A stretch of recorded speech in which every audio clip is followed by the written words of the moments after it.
CTS 시청자 여러분, 용인 송정교회 권준호 목사입니다.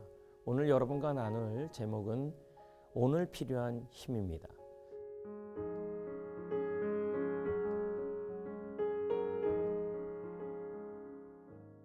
여러분, 2020년 팬데믹에 빠지면서 전 세계는 탈진 상태에 있었다는 보고들이 있습니다.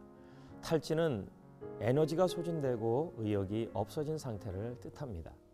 미국 심리학회는 2020년 사람들의 스트레스 지수가 가장 높았던 한 해라고 말하고 있습니다. 실제로 코로나가 너무 오래 지속되고 있습니다. 세 번째, 강도 높은 사회적 거리 유지는 국민들을 질식 상태로 몰아넣었습니다. 특히 일상에서 힘을 잃어버렸습니다. 오늘을 살아갈 힘조차 없어지는 현실 속에 있습니다. 여러분은 지금 어떻습니까? 오늘 살아갈 힘이 있습니까? 아니면 하루하루를 견디기 힘든 상태에 있습니까? 하나님은 오늘 나에게 필요한 힘을 주신다고 약속하고 있습니다. 신명기 33장 25절 말씀입니다. 내가 사는 날을 따라서 능력이 있으리로다 라고 말씀하고 있습니다. 이것은 아침에 깰 때마다 자신에게 맡겨진 일을 할 수 있는 힘을 아침마다 하나님이 주신다는 의미입니다. 미국의 역대 대통령 중에서 클리블랜드 대통령이 있습니다. 그는 22대, 24대 두 번 대통령을 하셨고 뉴욕의 자유의 여신상을 봉헌했고 그리고 장로교 목회자의 아들로 태어났다고 합니다. 신앙교육도 참 잘 받았습니다.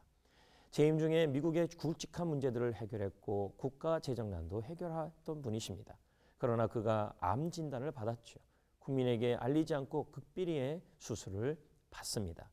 그는 수술한 이후에 기력을 잃지 않고 자정이 넘도록 일을 했습니다. 그 이유가 뭘까요? 그 이유가 있습니다. 역사가들은 그의 성실과 근면을 말하고 있습니다. 클리블랜드 대통령이 활기차고 힘있는 삶을 하루마다 살 수 있었던 비결이 있었습니다. 그건 그의 인생의 좌우명입니다. 그는 밤에 눕고 아침에 일어날 때마다 성경 한 구절을 붙들었습니다.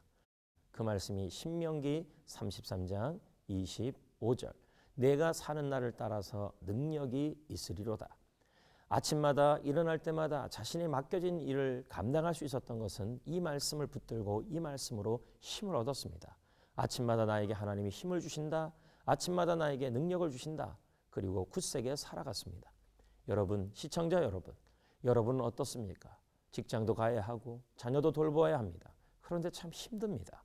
공부도 해야 하고 사업도 경영해야 합니다.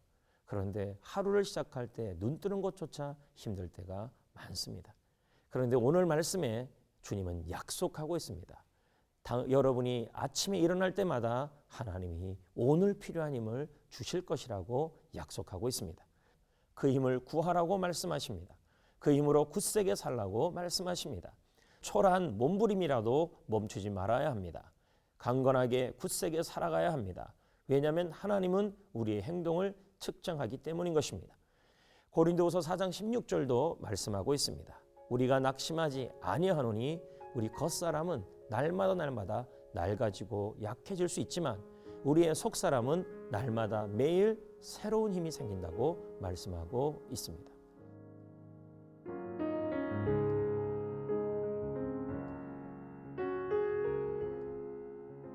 한국 리서치가 최근에 한국인의 신체 건강, 정신 건강을 조사했는데 남녀 모두가 너무너무 나빠졌다고 합니다. 사회 전반의 모든 사람들이 힘을 잃어가고 있습니다. 이 코로나 상황에서 모두들 힘이 빠져 있습니다. 아빠는 아빠로, 엄마는 엄마로, 회사에서는 사업장에서 우리는 모두 일을 해야 하고 교회에서 섬겨야 하고 공부도 해야 합니다. 그러나 하나님께서 힘이 빠져 있는 우리들에게 오늘 말씀합니다. 오늘 필요한 힘을 우리에게 주실 것이다. 여러분, 그 힘을 의지하여 굳세게 1년을 승리하시기를 주의 이름으로 축복합니다. 고맙습니다. 감사합니다.